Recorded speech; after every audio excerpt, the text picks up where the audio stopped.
Like, share, subscribe, dislike, comment below. All that good stuff. Pat yourself on the back, yo. Hope you have a great night, great day, depending where you at. It's nighttime here, so. Shouts out whoever get anything on these channels. I'll treat y'all, even if it's just 3 views. I appreciate you. Ilja Dragunov was the latest release that happened. I guess he didn't want to take the pay cut or whatever. I don't know. I'm really not really sure of the full details. I just know he got released. And here go the selective rage. You know that saying, you never know what you got till it's gone? Ilja feels like that with the fans. I didn't really appreciate why he was there. So, but at the same time, I could say that, but would that be really fair? And would that be accurate? As I think about it now, it pretty is inaccurate for me to point out the fans being selective rage. It's somewhat, but not really, because Ilja never really had a chance to get over. Ilja is a victim of mediocrity, which is WWE's booking. He's a victim of that. And there's plenty of other people that are victims to WWE's mediocrity. There's a lot of guys and girls, because they have diluted and made everyone feel completely less than, feel completely useless, feel like there's a ceiling. And I hate the word glass ceiling, because glass can break. I think it's a brick ceiling. If you don't got a jackhammer or a strength of Superman, you're not getting through that brick wall. You know what I'm saying? If you ain't got a sledgehammer, something to loosen that shit up. You gotta have basically steel on steel, right, for that to work. So a human ain't getting through no brick wall. Fuck a glass ceiling. You can break through a glass ceiling. You can crack it. You can't crack no brick wall. So it's a brick ceiling. And it's like so many people just can't move up or down. And Ilja Dragunov is a example of that. He just can't move up or down. He can't catch a break. He never really caught a break. So it's unfortunate. Will Ilja go to TNA? Will Ilja go to AEW, New Japan, or just kind of visit all places, just be on the indie circuit? Who knows? But I feel like Ilja Dragunov has so much potential. Like a lot of potential, honestly. And I just think WWE just didn't see that. He could have been the smaller guy, which I do give him credit. He came back a lot more jacked than he ever was. So he could have passed as a small guy that was beating big guys up. He had believability. He had a very electric theatricalness about him. His faces and the facial expressions and the way he sells, the way he do his moves. Like, he was dope. He was very different, too. And that's hard to find today. Was Ilja Dragunov completely interchangeable? He was interchangeable, but he wasn't.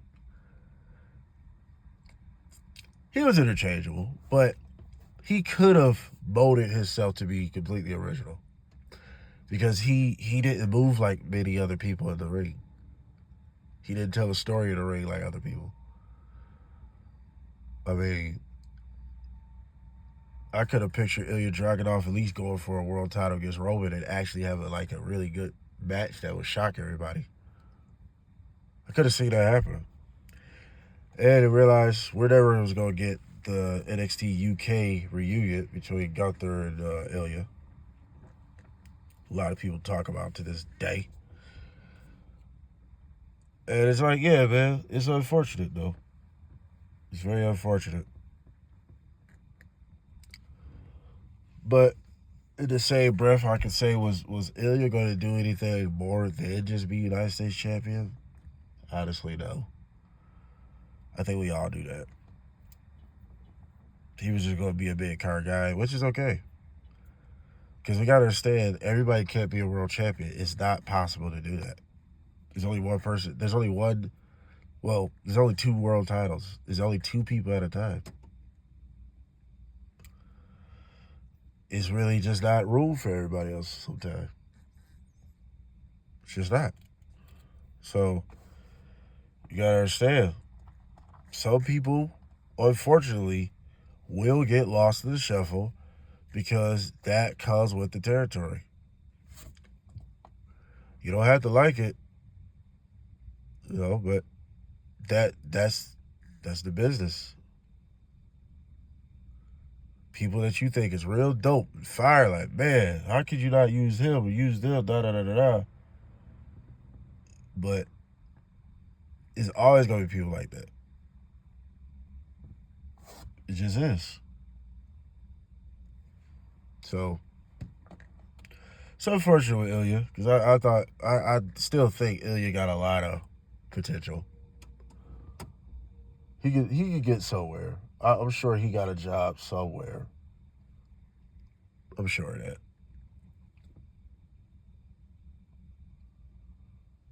I'm sure he got a job somewhere. But man, some people are pointing out the Brock Lesnar when it was basically over. It's pretty accurate because pretty much after that, Ilja, I mean, that whole thing killed his momentum. It killed somewhat of his credibility. With Brock Lesnar not selling under the chops and just throwing him right out, making it look like nothing. But at the same time, bro, that's Brock Lesnar. So really, I didn't look at it that way when it first happened. But like I said, it's kind of accurate. People add that up now. Like, damn, right after that, he kind of just went downhill, which was true.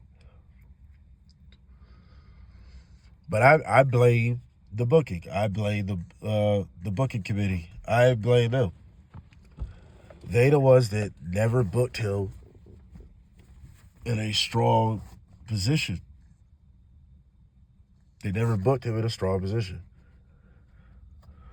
United States champion, yeah, and he was a pretty decent champ because he had an open challenge, which is, some dope shit. But I really just think he's a product of mediocrity, and it's unfortunate it happens that way. And it happens to everybody. Everybody's affected if the booker is bad. That's literally a fact. That's why I put up, let's go through a hypothetical.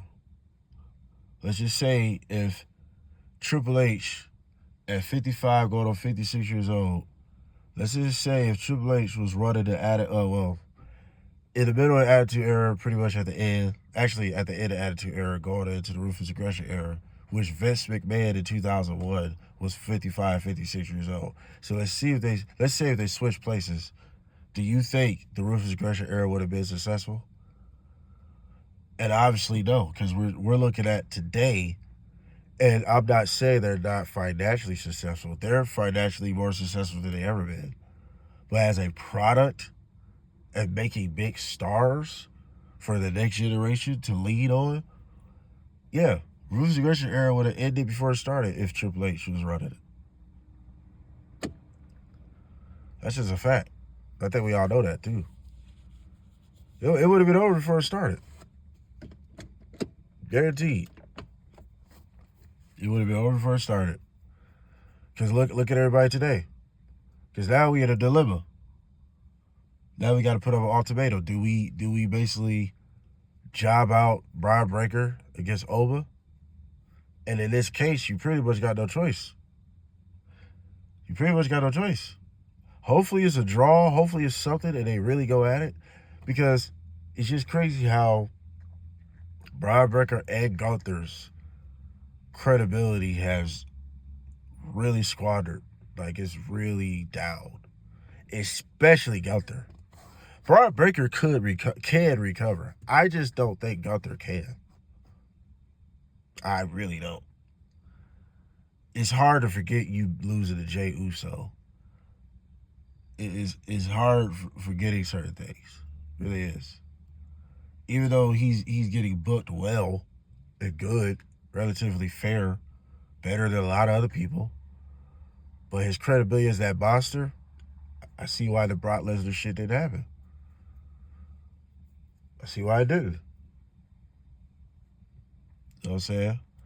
And people that's going to say, well, Oba Fibby lost to Ricky Saints. Come marching in. Let me tell you something. NXT is WWE's indie circuit.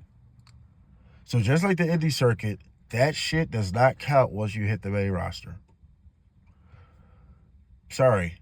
Because you're not in that realm anymore. NXT is a different crowd. They're not that hard to please. That's why you can get over with certain things that only work with a small crowd. So that's why I defend Oba Fibby with that. Why Oba Fibby was the right choice and why Brock Lesnar chose him. That don't mean shit. I don't know if y'all know, for a lot of you young kids, Chris Benoit beat Brock Lesnar before. And it was a whole chant when Brock Lesnar was coming out, you tapped out, you tapped out. Benoit, even back then, Brock was bigger than most niggas, bro. Brock was 3 times the size as Benoit, pretty much. But to help Benoit, he still, fuck him still, but still, he was in incredible shape, though. So regardless. But still, though, Ricky Saints not in shape. So that's what I'm saying. I still defend that as far as Oba, the Oba haters. But, yeah, man, Ilja Draginov, hopefully he's dragging off to somewhere else. That sounds like something kind of pause-worthy. So, yep, it's unfortunate, man. Go to AEW, go to TNA. He'll find something. He's a good talent to have on your team. He'll find something. So, what do y'all think of Ilja Draginov's release? Is WWE on some BS over this, or they made the right call? What do y'all think? Be out.